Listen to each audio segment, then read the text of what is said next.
15-20 günə skalyoz düzəlirmi? Baxın, ilk başda gəlin skalyozun müalicəsinin qısa olmadığını başa düşək. Skalyoz problemi uzun müddətli müalicə ilə düzələn bir problemdir.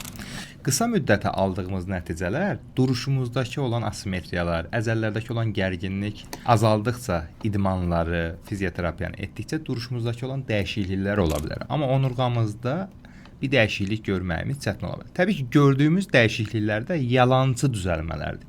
20 gün müalicələr, isicilər, baskılar və yaxud da ki 15 gün etdikdən sonra onurğamızdakı olan elastiklik arta bilər və dəyişiklik yarada bilərik. Burada 3-5 dərəcə olsun. 20 dərəcə isə olsun 15 dərəcə. Amma bunu bir ay sonra gedib rentgen çəkdirdiyimiz zaman eyni nəticə əldə eləmiş oluruq. Bir şey irəliləmiş olmuruq. Skalyozun müalicəsi daimi idman hərəkətləri düzgün şəkildə edərək baskılar, şirot terapiyası və lazımdırsa əgər bəlli bir ciddi bir periodda olan əyriliklərdə korset müalicəsi ilə olur.